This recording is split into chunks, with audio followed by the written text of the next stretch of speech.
of communion, and it brings us to a really special time in our service called Tribe Story, where we get to hear from members of our own community as they live out the way of Jesus. Today we have a special treat. Some dear friends of ours, Sandra and DeWitte, who also help with all the ushering. I'm sure you see them all over the place on a Sunday morning, but it's a really neat treat because usually when we have people share, it's from sort of an expertise place, right? Like I've been practicing or doing something for a decade, 2 decades, and they're kind of going back and telling how they began to do something. But this is really special because it's a different perspective, and I think one that's so needed to hear. So we'll start with, when did you guys start practicing Sabbath, and was there anything that, what was it that sparked it for you guys? I'm going to let my husband share this. I love her. About a year ago, I had open heart surgery. And when I had open heart surgery, you go through that experience, and one of the things that comes through your mind is that you might not survive. And it goes through a phase of reassessment of what's important to you. And I think for me, after you survive, you think that you're getting, not like after you come to the Lord, you're getting a second chance at life. And to me, I'm on life number 3, to me, getting another opportunity. And, I started looking at ways that, trying to remember back to when Sandra and I first met, and just our love story and how we got to know each other. And we're going to be married 6 years in March. And, through that time, you start thinking about, how to kind of reignite that. And I started looking at ways to fall in love with my best friend again. Because it was one of the things that was important to me, to have that feeling again, because I feel like I've had another opportunity because I'm still alive.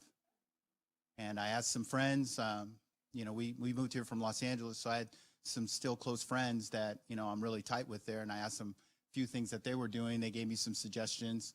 I was looking to improve our intimacy, our emotional intimacy, our physical intimacy, lots of different ways to try to reignite that and make that great again.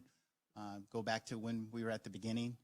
Gave me some suggestions, and one brother brought up the Sabbath, and honestly, when he first brought it up, I was like, that's dumb, I'm not doing that. No, really, seriously, to my shame, that's really what it was. And then a couple months later, as I was still seeking for something that I could reinvigorate our family together, another brother from there mentioned the Sabbath, and again, I just discarded it. Thanks, bro. That was kind of like the answer I gave. And then around September, I was talking to Elias, actually, and we were talking a little bit about our marriage and whatnot. And he mentioned something that you and him were practicing in the Sabbath. And I was like, man, do I have to get hit in the head like 3 times for this to happen?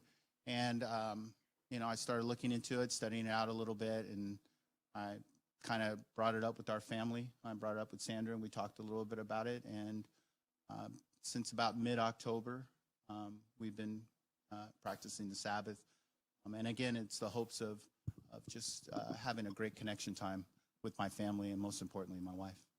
So sometimes it takes a little while, right? People have to repeat it, and you have to For hear. me, it does. I think for a lot of us, DeWitte, you're not alone. So it's been a few months, and is it just all pie in the sky, or are you guys experiencing that J curve that Christian spoke about? Yeah, we're experiencing the J curve. Tell us about that, because I think this is what the part that's really helpful. Like, I like mess, like not in my house, but I like mess in the sense of I like the messy stuff that produces something. And oftentimes, even in discipleship and discipling relationships, people can share kind of like the outcome.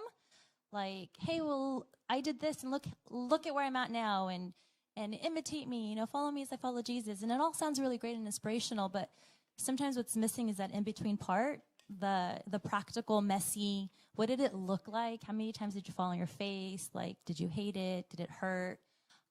So I was really grateful that you guys were willing to share, because you're kind of in that feeling it out stage. So please share as much as you're.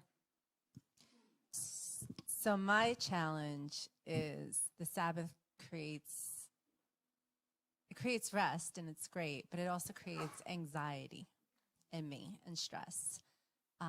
The reason being is because I work Monday through Friday. I work long days, and then I get Noah ready for school, and then I go to work, and then I come home and get him ready for bed, and then all I want to do is relax. So Monday through Friday, it's hard to do anything in the house because I'm out, and then I take care of our boy. He takes care of him before I get home, and he even helps with the house a little, and so no, he helps a lot.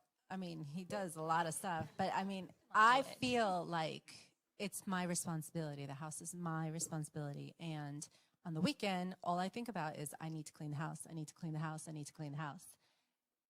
And it's hard because we start our Sabbath Friday night for Saturday night. And so I'm like, when am I going to clean the house? And so then Saturday night comes and I'm tired. Even though I rested, I'm tired. I'm thinking, I don't want to clean the house on Saturday night. And then on Sunday we come to church and, we serve and appreciate serving. But then when I got, by the time we go home and eat lunch, and yes, then I start cleaning. But it doesn't give me enough time. And so I feel like time is a factor for me and my stress, and then taking care of Noah and Mommy, will you play with me? Mommy, will you play with me? I know he needs a sibling, but but we're not even trying that. So we're past that stage. But I'm just saying he needs to be entertained sometimes, and he entertains himself. But that's the challenge for me. Sure. The challenge is the anxiety, which can create anxiety in that day. And yeah, I think reordering our days and our time to prepare for Sabbath is probably one of the most challenging things to do. And I don't have time to prepare. I feel like I don't have time to prepare for Sabbath because I'm busy. Yeah. Like I'm busy, and I hate to say that, but she's busy. Yeah, but this is the initial stage, and I'm sure if you talk to anybody who's practiced for a little bit, they can also share how they went through something similar, right? I mean, it's not going to be exactly the same, but kind of the growing pains of learning how to reorder our lives and what's important, and you're on the journey. No one's going to give you that answer. You guys are going to figure it out for yourselves. But so how is that dynamic playing into your experience of the Sabbath and such? Yeah, I think for me, I'm very much like Christian. Like once, I made the decision that I really want to do the Sabbath, and once I presented it to my wife, and we got on the same page on doing it, then it became like my Sabbath. It was like I wanted to look like this. I wanted to feel like this. This is what the experience should be, and that's really not what my wife was thinking. And just kind of learning about how I reacted to, like, here's an example I would say quickly. I'm thinking about doing something with the family. We're going out and we're going to go to the park and play with Noah and have a good time and delight in each other and have fun with Noah. And then we get in the car and I'm going back and I'm thinking about wanting to rest. And my wife was like, hey, let's stop at Costco. And I'm just like, I don't want to go. I don't want to go to Costco on Saturday. I want to go home and relax and whatnot. And I think for us, the most difficult part is that we had great intentions on both sides, but our communication wasn't great at the beginning on kind of what I was thinking it would look like and what she would think it would look like. And then more importantly, that it is a separate experience, even though we're doing it together. And that my Sabbath and the way that I'm looking at it, it should really be like Christian was saying, and actually referenced Deb, our Sabbath and what our Sabbath was really supposed to be looking like. So communication was a bit of a challenge. But without that happening, you never would have known. That's right. Right? And I think that's what I love about Sabbath, is that it provides this space for things to come up that we don't have the time to see during the week. And I remember the beginning of our Sabbath, we had a lot of fights, and I'm like, this doesn't sound like Sabbath. Like, but it was giving this space for these things to come out. And one of the things that popped in my head that Elias would repeat over and over is Sabbath is no have-tos, but they're different for each person, right? Like something might not seem like a have-to to you, but feels like a have-to her, and vice versa. And the beauty is going to be you guys learning how to communicate through all that and learn each other's rest modes. Any advice that you'd like to give people who are, because I think that you guys are going to continue to commit and you're going to get up on the other side of that curve. So yeah, for any people who are starting who are like, okay, yeah, that does sound messy, or that is the reason why I don't want to do it. Any encouraging words?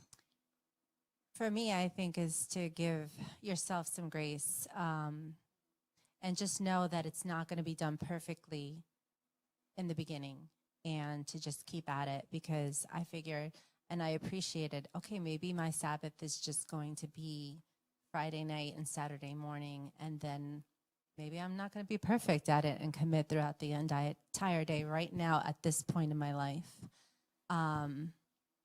because I don't want to feel anxious, and I don't want to feel that. So for me, I think if we are resting at home, maybe my husband can rest. Then I can do what I need to do. So, and then I'll get better at it, and I'll just continue to work on it and continue to work on my heart and my time with God, because I think Noah can be a distraction, but I think just continuing on to practice that and keep on trying.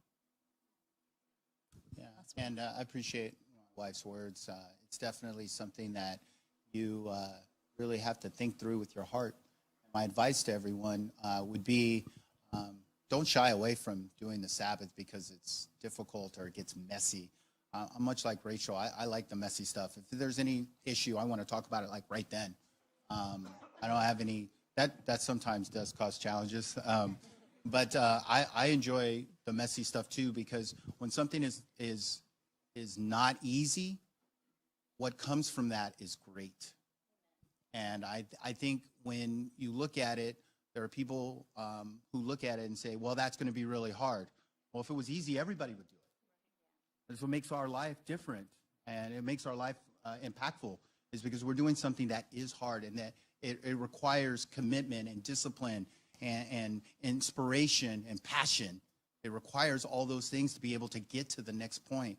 And if you shy away because it's hard, I got news for you. Your Christian life is hard, and it is going to be difficult, and it is going to be challenging.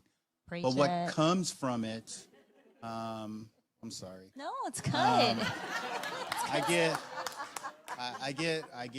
get fired up about stuff like that sometimes. But when you now that my train of thought's been broken, but when you go through something that is difficult, my point just is that it being hard is what makes it great. Yeah. And once you get past that point, I look for amazing things to come from our marriage and our communication and our love for one another, our intimacy, because we made a decision as a family. Thank you so much, guys. Love you guys so much. Yeah. Please stand for the last song.